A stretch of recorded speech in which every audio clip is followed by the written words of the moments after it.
কী গো বন্ধুরা, সবাই কেমন আছো?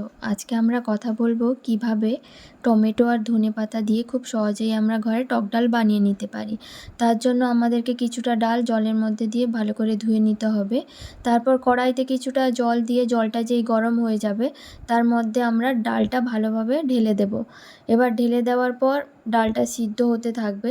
সিদ্ধ হতে হতে ততক্ষণে আমরা ধনেপাতা আর যে টমেটোটা দেওয়া হবে সেটা আমরা ভালোভাবে কুচি কুচি করে সবগুলো কেটে নেব এবং কড়াইতে যে ডালটা বসিয়েছি তার মধ্যে আমরা স্বাদ মতো বা যতটা আপনার মনে হবে যে প্রয়োজন হবে, আমি এখানে 1 চামচ মতো দিয়েছি, কিন্তু আপনার যেটা মনে হবে যে প্রয়োজন এতটা লবণ ততটা আপনি ভালোভাবে দিয়ে মিক্স করে নেবেন।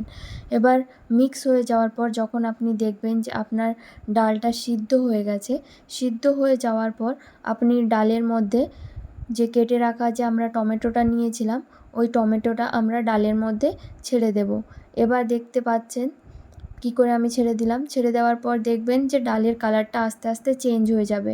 চেঞ্জ হয়ে যাওয়ার পর যেই দেখবেন ডালটা সিদ্ধ হয়ে গেছে, আমরা একটা পাত্রের মধ্যে এটাকে ঢেলে নেব।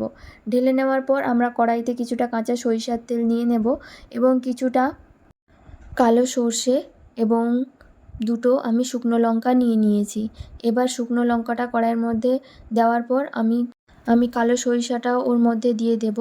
এবার দুটোকে ভালো করে মিক্স করে নেব। এবার দেখব যতক্ষণ না মরিচটা লাল হয়ে যাচ্ছে, মানে ব্রাউন কালার হয়ে আসছে, ততক্ষণ ওটাকে একটু ভাজতে দেব, মানে একটুখানি নাড়িয়ে নেব। নাড়িয়ে নেওয়ার পর যেই দেখব আমি যে ব্রাউন কালার হয়ে গেছে, এবার তার মধ্যে আমার রাখা ডালটা আমি ওর মধ্যে ঢেলে দেব। একটু সাবধানে ঢালবেন কারণ একটু ছেটাতে পারে। তো এবার ঢেলে দেওয়ার পর এবার দেখবেন কিভাবে টকবক করে ফুটছে। এবার লাস্টে নামানোর আগে একটুখানি মিষ্টি, মানে যাকে বলা হয় চিনি, একটুখানি আপনি দিয়ে দেবেন, আপনি যদি একটু মিষ্টি খেতে ভালোবাসেন তো। তো আমি এখানে কিছুটা পরিমাণ চিনি দিয়ে দিয়েছি। চিনিটা দেওয়ার পর ভালোভাবে নাড়িয়ে নেব। নাড়িয়ে নেওয়ার পর আপনার ঘরে টেস্টি টেস্টি টমেটো আর ধনেপাতা দিয়ে তৈরি হয়ে যাবে। কিন্তু হ্যাঁ, তার আগে নামানোর আগে আপনাকে কিছুটা যে আপনি ধনেপাতা কেটে রেখেছিলেন ওটাও এর মধ্যে ভালোভাবে মিক্স করে নেবেন। এই দেখুন আমি কিভাবে মিক্স করে নিচ্ছি। মিক্স করে নেওয়ার পর আপনার রেডি হয়ে গেল ধনেপাতা আর টমেটো দিয়ে টক ডাল। খুবই টেস্টি লাগে। আপনি এটা গরম গরম ভাতের সঙ্গে খেতে পারেন। এই গরমের মধ্যে এই রান্নাটা সত্যি খুবই উপকার। খেয়ে একবার আপনি চেক করেই নিতে পারেন যে কতটা টেস্ট হয়।